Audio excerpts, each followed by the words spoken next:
Selamat petang, Ibu, Bapak, Saudara, dan Saudari sekalian yang dikasihi dalam Kristus Yesus.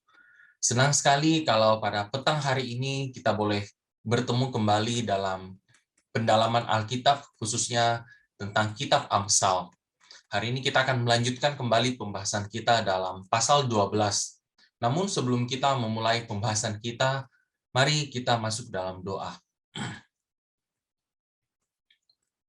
Terima kasih Tuhan untuk satu waktu kami boleh kembali berkumpul, kami boleh kembali untuk mau duduk diam menenangkan hati kami Tuhan, dan kami mau belajar kebenaran firman Tuhan melalui kitab Amsal. Tuhan tolong sertai setiap kami Tuhan, untuk kami boleh mengerti apa yang menjadi maksud Tuhan yang tertulis melalui kitab Amsal ini. Roh Kudus, tolong setiap kami Tuhan, sertai setiap kami untuk kami boleh mengerti, mengenal, dan belajar tunduk taat pada kehendak-Mu Tuhan.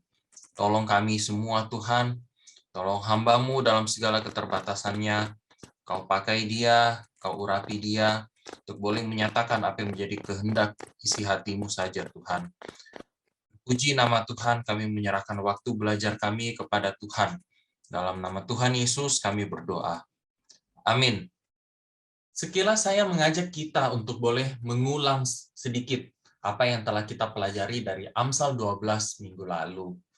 Minggu lalu kita belajar dari bagian pertama kitab Amsal, yaitu dari ayat 1 sampai ayat 14. Dari bagian itu kita belajar bahwa salah satu ciri orang berhikmat ditunjukkan melalui kecintaannya akan disiplin. Artinya mereka adalah orang-orang yang mengakui Tuhan dan bersedia untuk menundukkan diri mereka di bawah perintah Tuhan. Ciri hal ini ditunjukkan dalam hidup mereka yang senang menerima teguran. Mereka adalah orang-orang yang memikirkan hal-hal yang adil, kata-kata mereka jujur, seorang pekerja keras yang giat, serta mereka adalah orang-orang yang menjaga perkataan maupun perbuatannya. Kitab Amsal mengatakan bahwa orang-orang seperti ini adalah orang-orang yang kehidupannya tidak akan goyah. Kontrasnya, ciri seorang fasik digambarkan sebagai seorang penipu, seorang yang merancangkan tipu daya. Artinya, mereka adalah orang-orang yang menolak Allah dan mereka adalah orang yang mengandalkan kemampuan mereka sendiri. Mereka mementingkan kepentingan sendiri, menghalalkan segala cara, egois, hanya memikirkan diri sendiri. Kitab Amsal bahwa mereka adalah orang-orang yang akan terjerat karena perbuatan mereka sendiri. Hidup mereka akan goyah sebab tangan Tuhan yang akan menentang mereka.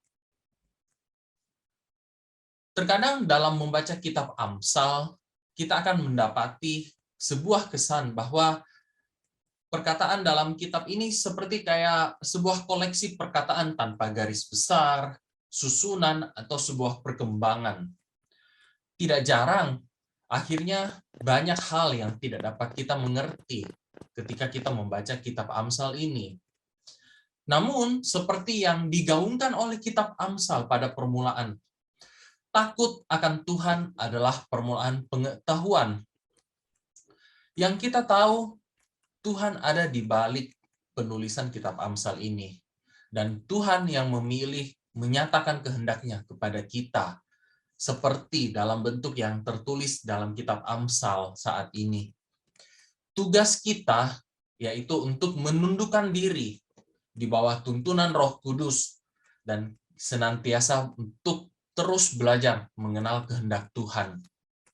Kalau hubungan kita secara vertikal dengan Tuhan itu beres, maka kita akan tahu bagaimana kita harus berelasi secara horizontal dengan sesama kita. Itulah hikmat yang Allah karuniakan bagi kita ketika kita mau belajar untuk menghormati Tuhan dan mempercayai Dia dalam hidup kita. Kiranya Tuhan senantiasa menolong kita, menyertai setiap kita dalam kita belajar memahami firman-Nya yang tertuang dalam kitab Amsal ini. Sekarang, Mari kita mau melanjutkan pembahasan kita di pasal 12. Kita masuk dalam bagian kedua dari Amsal pasal 12, yaitu mulai dari ayat 15 sampai ayat 28. Saya akan bacakan terlebih dahulu keseluruhan perikopnya. Saya akan membacakannya dalam terjemahan BIMK.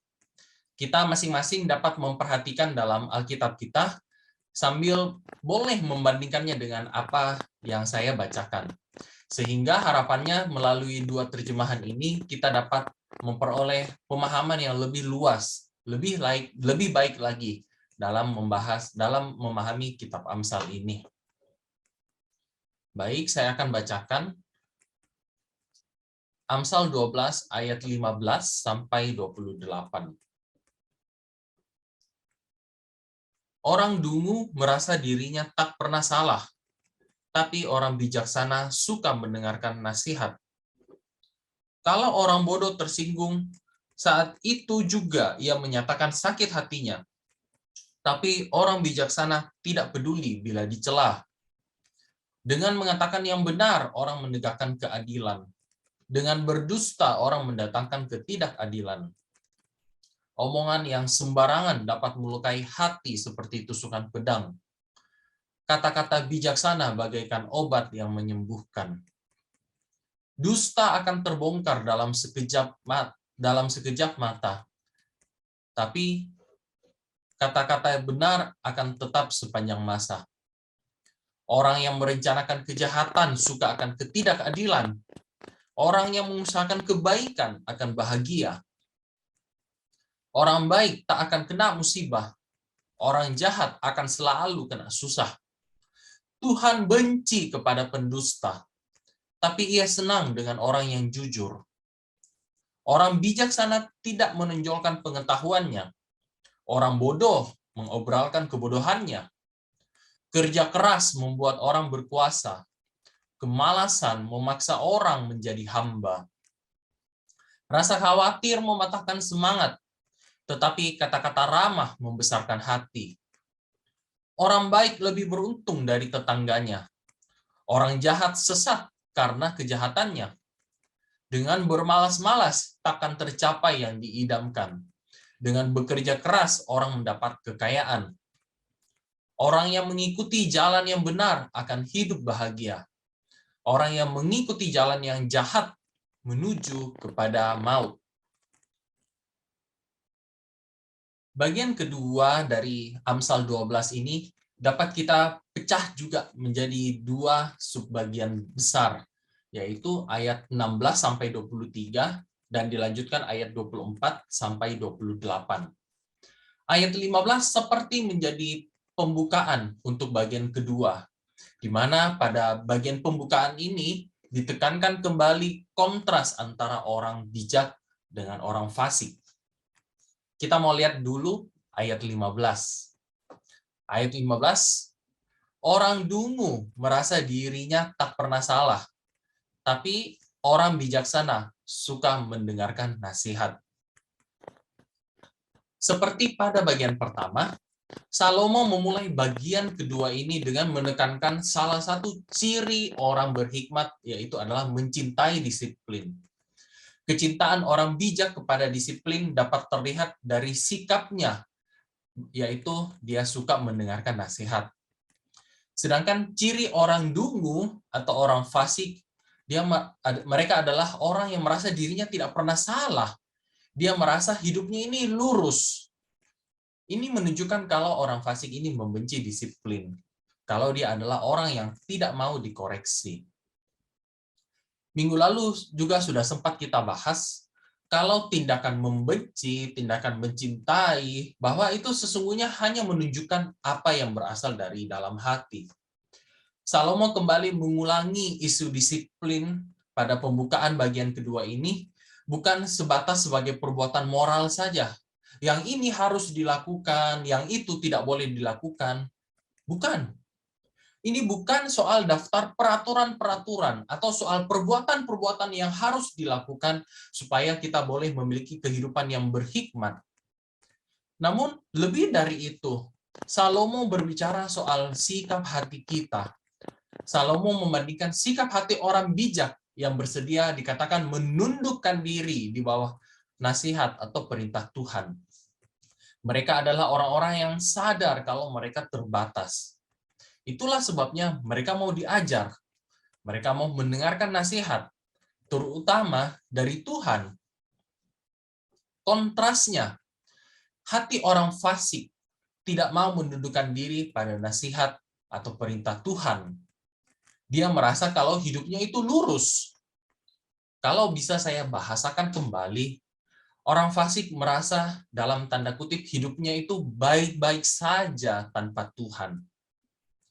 Kalau Tuhan saja mereka tolak, apalagi manusia, tentu saja mereka tidak mau mendengarkan nasihat. Sikap seperti ini dapat kita tarik kepada tema besar dari Amsal 12 yang menekankan bahwa orang bijak, orang yang bersedia tunduk taat pada perintah Tuhan, hidupnya tidak akan goyah karena tangan Tuhan beserta dia. Sedangkan orang fasik, mereka adalah orang yang menolak Tuhan. Walaupun hidupnya mungkin terlihat baik saat ini, bahkan mungkin terlihat sukses di mata dunia. Tapi di mata Tuhan, hidup mereka goyah. Karena tangan Tuhan juga yang akan menentang, akan melawan dia. Cara pandang orang fasik atau orang bodoh, yang bisa juga dikatakan di ayat 15 sana sebagai orang yang menganggap jalan mereka itu lurus menurut pandangan mata mereka sendiri.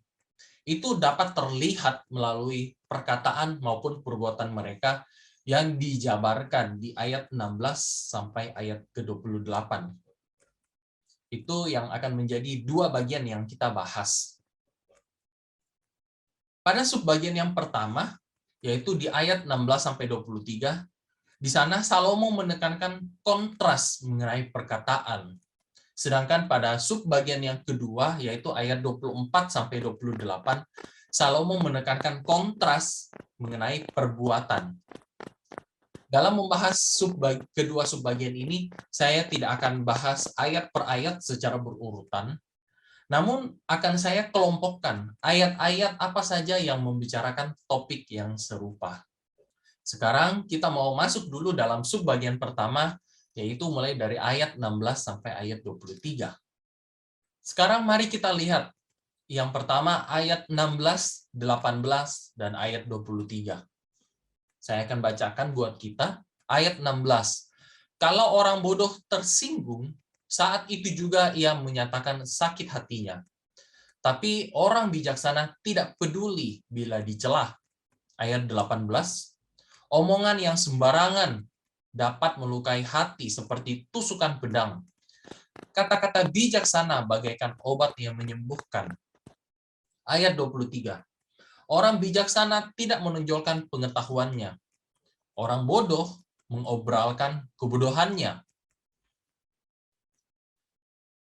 Ada sebuah pola yang berulang, yang saling berulang khususnya di ayat 16 dan ayat 23.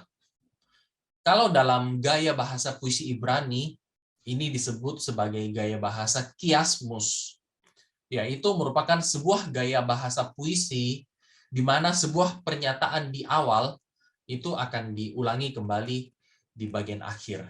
Kalau pada konteks subbagian yang kita pelajari sekarang, ayat 16 itu merupakan awal bagian dari subbagian pertama, dan ayat 23 itu adalah akhir dari subbagian yang pertama.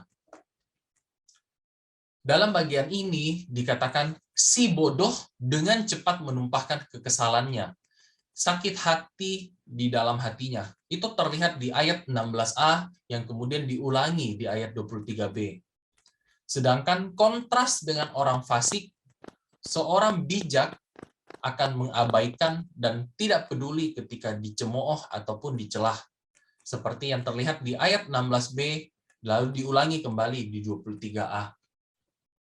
Di ayat ke-23 dikatakan orang bijak menyembunyikan pengetahuannya. Hal ini bukan berarti seorang bijak itu tidak boleh terlihat kalau dia adalah seorang yang pintar. Atau bukan juga berarti kalau seseorang itu tidak boleh untuk membagikan wawasan apa yang dia miliki kepada orang lain. Dalam bahasa aslinya, kata mengabaikan yang digunakan di ayat 16 dan kata menyembunyikan di ayat 23, kalau dalam bahasa aslinya sebenarnya ini merujuk pada suatu kata yang sama. Dengan kata lain, ayat ke-23 sebenarnya ingin mengatakan bahwa seorang bijak, dia tahu, dia memiliki pengetahuan, dia tahu kalau menyimpan cemooh dan celaan dalam hati, hal itu hanya akan melukai hatinya sendiri, merusak dirinya sendiri. Itulah sebabnya ketika orang fasik menyimpan dalam hati cemooh dan celaan orang lain, sehingga mengumbar kebodohannya yang terlihat di ayat 16a dan 23b, kontrasnya, seorang bijak yang dia tahu kalau tidak ada gunanya menyimpan cemooh dalam hati, dia tahu, maka dia memilih untuk mengabaikan penghinaan itu. Seperti yang terlihat di ayat 16b dan 23a. Cemooh dan celaan yang baru saja dijelaskan, yang baru saja kita bahas, dijelaskan lebih jauh, lebih lanjut di ayat ke-18. Ayat 18 saya akan bacakan. Omongan yang sembarangan dapat melukai hati seperti tusukan pedang. Kata-kata bijaksana bagaikan obat yang menyembuhkan. Ayat 18 kembali menekankan kontras tentang perkataan yang merusak dengan perkataan yang dapat menyembuhkan. Perkataan orang fasik yang terus-menerus menuduh, meremehkan, memanipulasi, mengejek, menghina, mengutuk, kata-kata mereka kasar dan menyakiti hati orang lain. Bahkan dikatakan seperti tusukan pedang.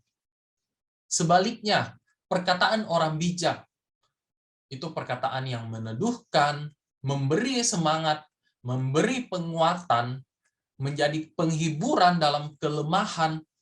Perkataan-perkataan demikian digambarkan sebagai obat yang menyembuhkan. Paulus juga menasihatkan hal yang serupa tentang perkataan, khususnya kepada jemaat Efesus. Kita dapat lihat di Efesus 4 ayat 29. Di sana Paulus berkata, janganlah ada perkataan kotor keluar dari mulutmu, tetapi pakailah perkataan yang baik untuk membangun, di mana perlu supaya mereka yang mendengarnya beroleh kasih karunia. Sekarang kita mau lihat sisa ayatnya dari subbagian pertama, yaitu di ayat 17, 19, 20, 21, dan 22. Saya akan bacakan terlebih dahulu ayat 17. Dengan mengatakan yang benar, orang menegakkan keadilan. Dengan berdusta, orang mendatangkan ketidakadilan. Ayat 19, dusta akan terbongkar dalam sekejap mata, tapi kata-kata benar akan tetap sepanjang masa. Ayat 20-22. Orang yang merencanakan kejahatan suka akan ketidakadilan. Orang yang mengusahakan kebaikan akan bahagia. Orang baik tak akan kena musibah.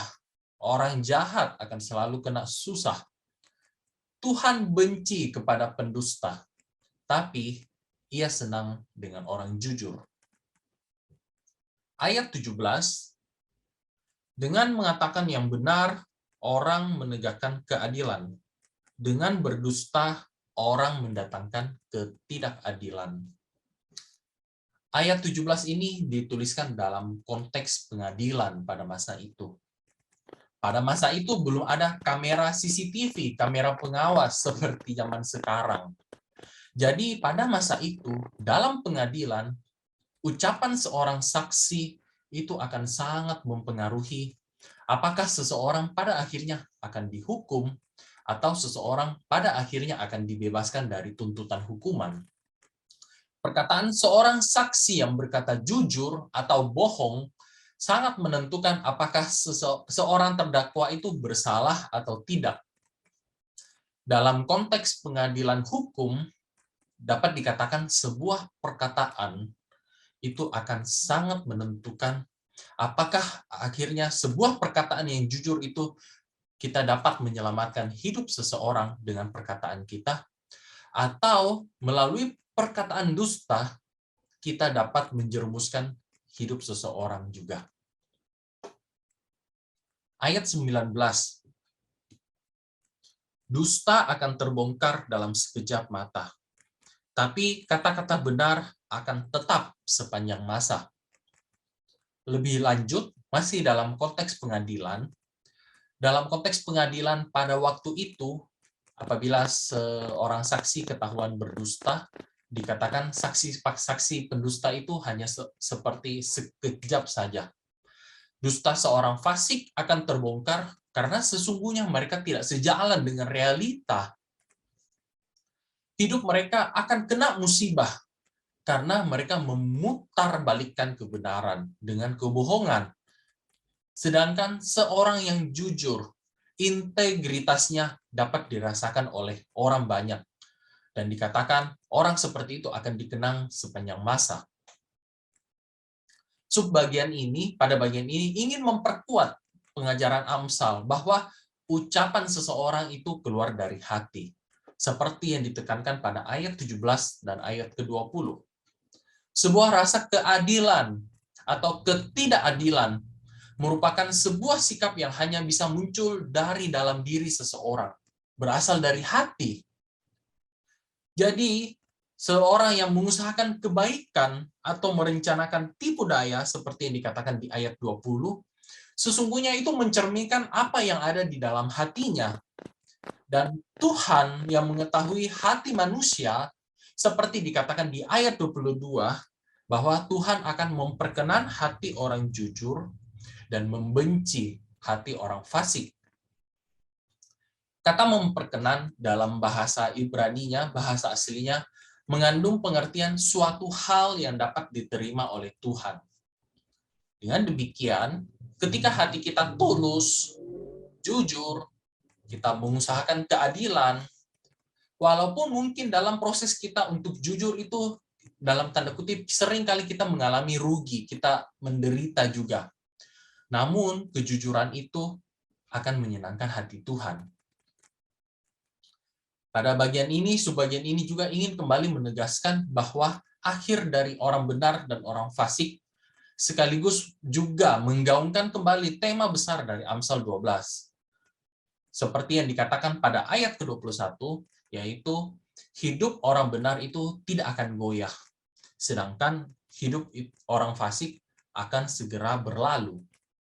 Sekarang kita akan masuk di subbagian yang kedua, yaitu mulai dari ayat 24 sampai ayat ke-28.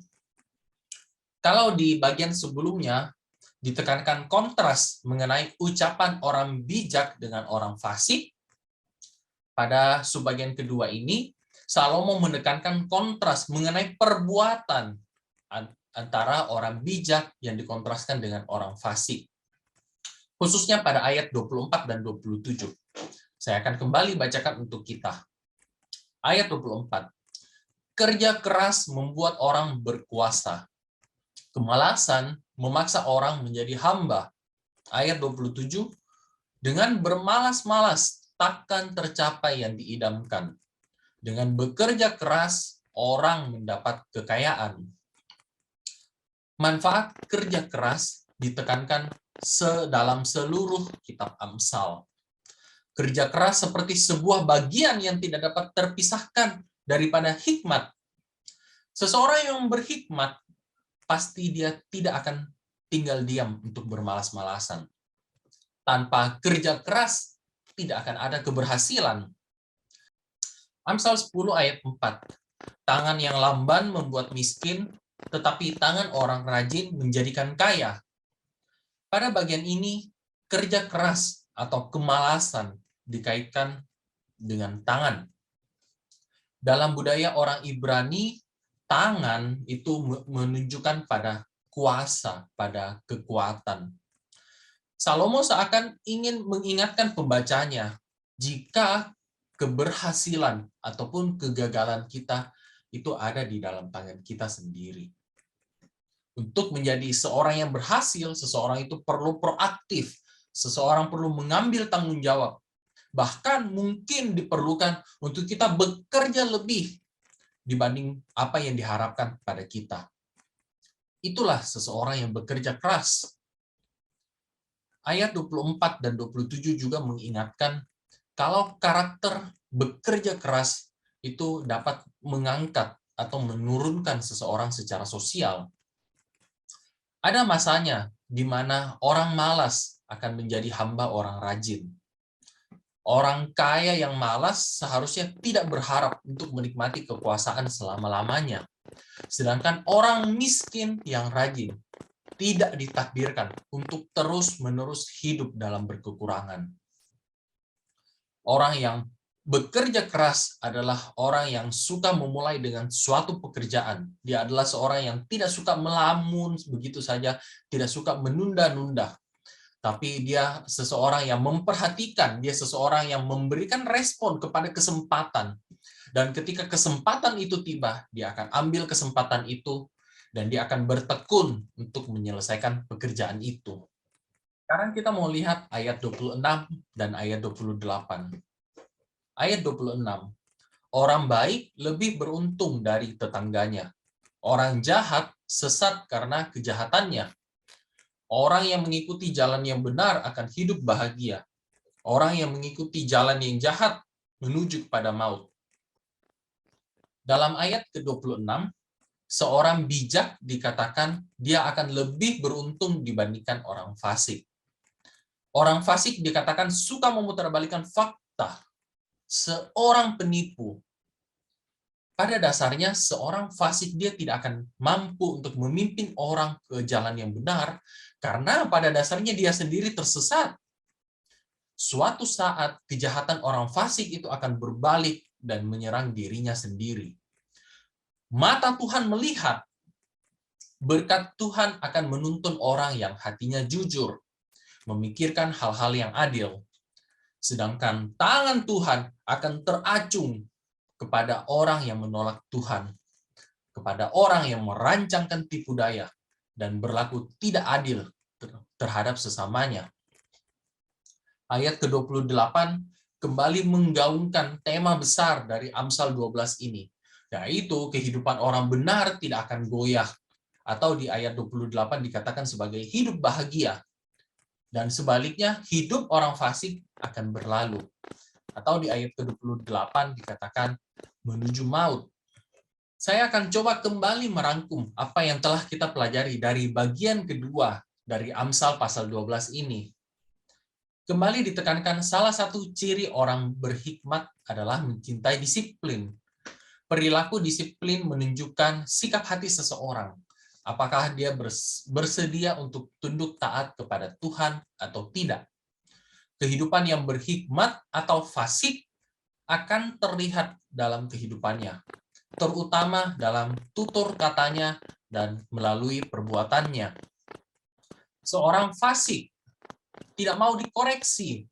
Dia selalu merasa diri benar. Kata-katanya penuh kebohongan. Perkataannya melukai, bahkan dapat menghancurkan seperti sebuah tusukan pedang. Dan dia adalah seorang yang malas bekerja.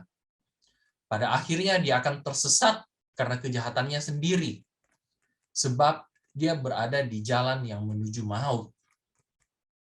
Kontras dengan itu, seorang bijak dikatakan mereka adalah orang yang terbuka dengan nasihat. Hatinya jujur, kata-katanya ramah, dan dapat menyembuhkan hati yang luka. Seorang bijak juga adalah pribadi yang bekerja keras. Akhirnya, orang-orang yang demikian adalah orang-orang yang beruntung, karena mereka berada di jalan yang benar. Sebuah aplikasi praktis untuk kita lakukan.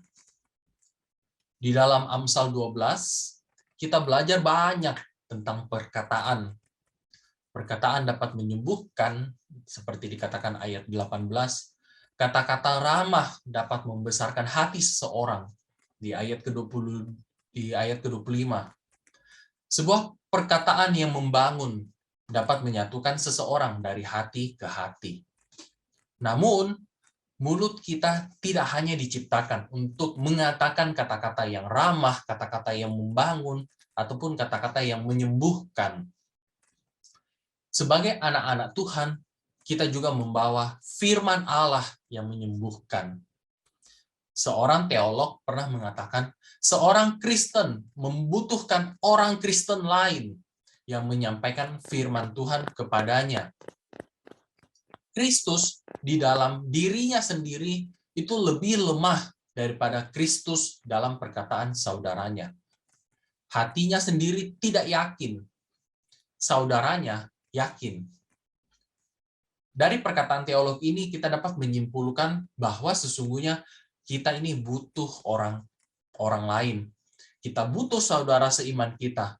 Kita membutuhkan orang lain untuk kita dapat hidup saling menguatkan, untuk membangun kerohanian kita, menguatkan iman kita. Kita butuh orang lain. Melalui bagian ini, ada beberapa hal yang dapat kita terapkan dalam kehidupan bergereja kita. Yang pertama, jangan menjauhkan diri dari komunitas. Iman kita memang adalah sebuah pertanggungjawaban pribadi kita kepada Tuhan. Benar. Namun, iman kita tidak akan bisa bertumbuh sepenuhnya seorang diri. Kita membutuhkan orang lain. Persekutuan komunal di gereja merupakan sebuah wadah yang Tuhan sudah siapkan supaya iman kita dapat bertumbuh. Mari kita mau ikut terlibat dalam kegiatan komunal yang sudah disiapkan dalam gereja GBT Kristus Pelepas ini, baik melalui ibadah raya, persekutuan komisi, ibadah doa, komsel wilayah, ataupun melalui kegiatan kebersamaan lainnya yang sudah dirancangkan dari gereja. Yang kedua, kita mau lihat bahwa dalam setiap kesempatan, mari kita memperkatakan firman Tuhan.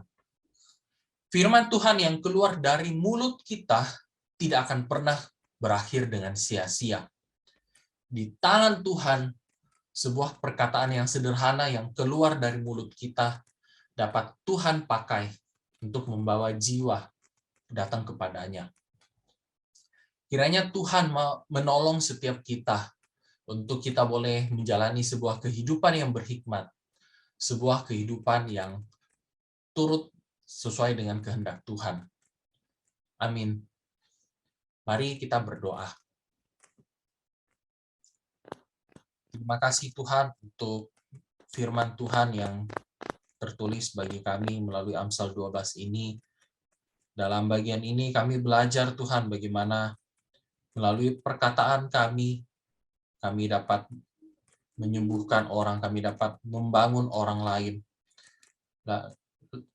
Mulut kami juga tidak diciptakan hanya untuk menghibur orang lain, tetapi kami dipanggil untuk membawa orang datang kepadamu Tuhan. Kami dipanggil untuk memperkatakan firman Tuhan, membawa jiwa-jiwa datang kepada Tuhan. Kami dipanggil untuk hidup bersama dalam sebuah komunitas dan tidak hidup untuk diri kami sendiri.